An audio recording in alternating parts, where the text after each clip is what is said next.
Hey KT fam, I'm back with another video. I'm back with another trucking video, kind of.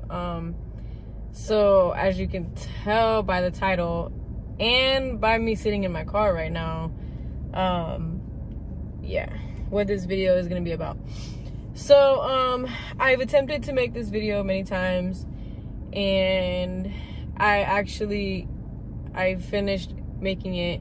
I uploaded it, and then as I was reading the comments that you guys were leaving on the last video when I told you that I got put on probation for speeding, I realized I didn't really explain it too well.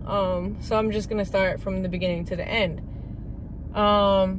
So to start, like I already said in the last video, I got a call from safety saying that I was speeding. So basically, our trucks are governed at 66 miles per hour on cruise control. Off cruise control on the pedal only is 62. So yes, we can only go 66 miles per hour. When safety called me, I actually got a call from a woman in safety that said I was doing 76 in a 65. And then the next day I got a call, and that was it. That was it with the lady. Like, the conversation was done. She was just telling me, like, watch your speed, whatever. I was like, okay, it was no big deal. And then the next day, a guy from safety called me, and let me move the camera really quick. I don't like how it is. A guy from safety called me, and he was like, oh, you were doing 80 in a 65. And I was like, 80 in a 65? Like, I didn't really understand, but I didn't ask too many questions. I don't know why. Just sometimes in certain situations, I don't know, I get kind of speechless, I guess, or I don't know. I don't know what it is, because sometimes I will, like, question the hell out of you, and then other times I'm just, like, quiet when I really should say something. So he said I was doing 80 in a 65, and that I was going to be put on probation for 6 months. So, like I said, our trucks are governed at 66, so that's the maximum speed that I can go. So with that being said, I'm assuming, because I didn't ask any questions and I wasn't told where it was or what was going on, all I know is that the camera went off and they saw me doing 80 miles per hour. So I'm assuming on my own that I was going down some type of mountain or a hill or something that allowed me to gain that much speed that I could do 80 miles per hour. There's not a lot of places that will get us to that speed, first of all. Cause that's a lot. From 66 to 80, you've got to be going down a lot. And I don't know. I mean, obviously I was speeding if they saw it, but in my head I had two thoughts. My first thought was that I don't even like to go 80. I love to go about 74, 76 and kind of push it, maybe 78. Not that that's okay, not that that's good or anything, but you know, 80 is kind of pushing it for me, first of all. And second of all, you know, like I said in the last video, my second thought was like, damn, like, if I did hit 80, it was probably for like half a second. Okay, so yeah, sorry for the mix-up in the last video. So our trucks don't go 80, okay? I wasn't speeding. Like, I wasn't doing literally 80 miles per hour in like a 65 mile per hour zone. I was most likely, and like I said, I'm assuming this, but it's what makes sense. I was most likely going down a mountain, hit a speed, camera somehow went off, and they saw it, and it was most likely for like half a second. So yeah. Anyway, so that's that. So this is what happened when I got called into the office. We went to see Dana, and as soon as I got in there, she closed the door. My girlfriend didn't come in. She closed the door. I'm guessing she pulled up an email, so I'm guessing the email said for her to give safety a call when I got in there. So she makes a call. This man gets on the phone, and he's like, he basically asked me, do you remember when I called you about you making a U-turn? So let's pause right there. So when we left from our home time, we've only taken one home time. So when we left from that home time, we had a load picking up in Tampa, Florida. Okay, so we took the turnpike up there. As soon as I got off of the exit, we had a message that the load was canceled. Spoke to my fleet manager, and he was like, yeah, your load's been canceled. You'll pick up another load tomorrow in Jacksonville, Florida. So just head over there. So, you know, and especially if you're a local driver, like, you know, U-turns are no big deal or whatever. So I made a U-turn. There was a lot of space to make this U-turn. Okay, like nothing happened. I didn't run over anything. I didn't do anything wrong. All I did was make a U-turn. And I got a call, I think it was the next day, from that guy in safety saying, you know, you made a U-turn. Do you know the company's policies on that? And blah, blah, blah. So we had a conversation about it. The conversation was done. And we moved on. So now fast forward to us getting to the terminal over a week later for our reset, okay? It's been a little bit over a week now. And this is when I get called into the office. So now we're on the phone with this man from safety. And he's saying, do you remember the U-turn that I talked to you about? So I'm like, yeah, I actually had forgotten all about it. So I said, yeah, I remember. He was like, yeah, you know, when you made that U-turn, you were already on probation for speeding. So I'm going to have to terminate you. Yo, I was legit speechless in that room. I had nothing to say. And he just proceeded to talk about, you know, oh, it's my responsibility to get you home, so I'm gonna get you a rental car, and blah blah blah, and like it was just so nonchalant to him, and I was just speechless. Like I just texted my girlfriend and I was like, babe, they just fired me.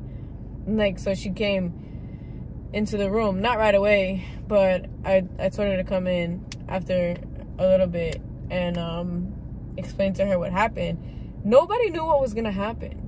Like, the woman in the office, Dana, I think she's the terminal manager, she had no idea that was gonna happen. My fleet manager, he had no idea that that's what was about to happen.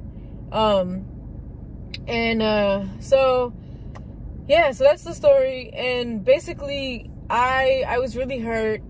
I am really hurt because I feel like, I don't know, I feel like people do worse things and, you know, they don't get fired.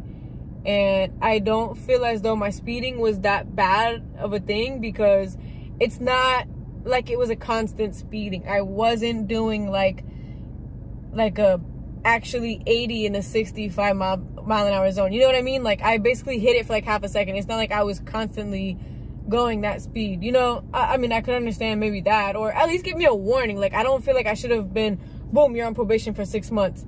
Like, that's stressful. And even after that, I was like, okay, I'm not gonna even speed. Like, I'm not gonna, like, nothing. I'm not gonna do anything wrong.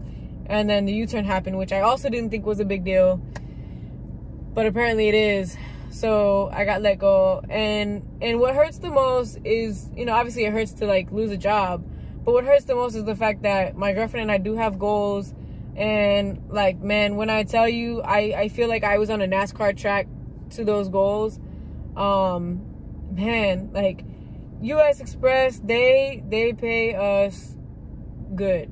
If you go online and you look at these companies and you see how much they pay teams per mile, it is not like what USXPRESS pays, okay? It's just not. Like, we were making good money. We were driving over 7,000 miles a week, 6,000, 7,000. We were literally doing over 7,000 miles a week. Anyway, so we were just making really good money. It was great out there. Like, people were telling me, wow, you look so happy. Like, you're doing great. Like from watching my videos, you know what I mean? Family and friends, everything. People were just telling me, like, wow, you guys, like, you really love it out there. And I'm just telling them, like, yeah, we do. We're doing great. Like, we love it. Everything is going great. And, you know, so I don't know. To me, I guess everything happens for a reason. So you never know. Maybe God knows something bad was gonna happen out there in the truck, and he was like, you know what? Let me get your ass home. And I don't want to push that, because I do strongly believe that everything happens for a reason. So if it happened, it was for a reason, and maybe it's to bring something better along. I don't know. So basically, we've been home for a few days now. We haven't really done much of anything except, you know, we are trying to talk to USXPRESS and see, you know, if there's anything we can do, or I don't know. I mean, I would love to go back to them. I would. Like, I didn't want to leave them. So I would love to go back to US Express if they'll take me. I heard they're opening up a new dedicated account in Florida too, which would be even greater.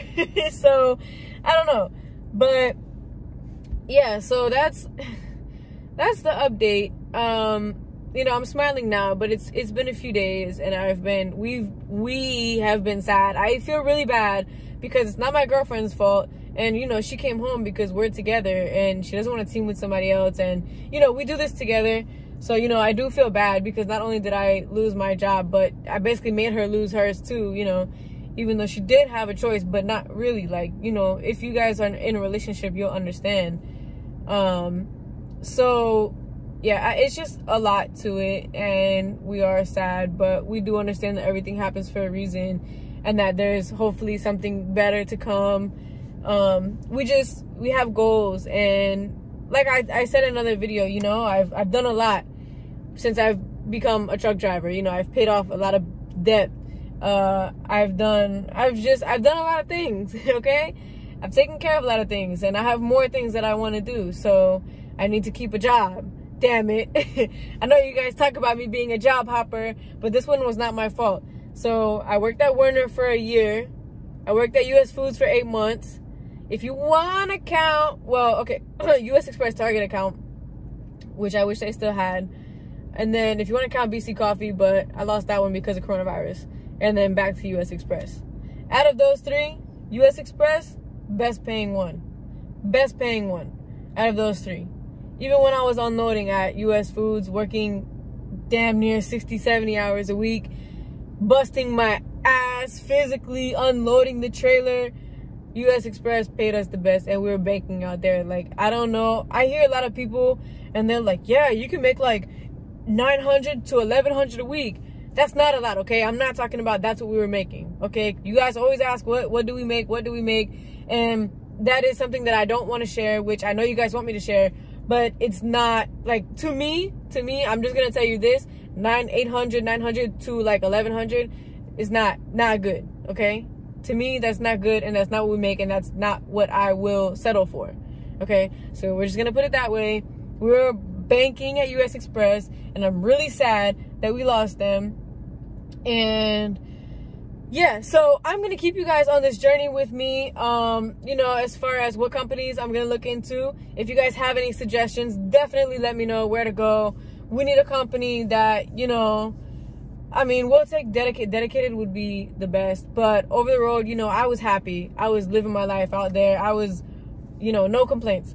So whatever it is, if you guys have any suggestions or whatever, comment down below. You know, give the video a thumbs up. Comment all your suggestions down below. Whatever, however you're feeling, what you think I should do, where you think we should go. And yeah, and make sure you subscribe for more videos. But I'll bring you along my journey. Like I said, whoever I end up calling or going or whatever, I'll take you. Orientation all over again, and everything all over again from start to finish. You guys are KT fam, and you're with me for life. So all right guys, so see you in another video.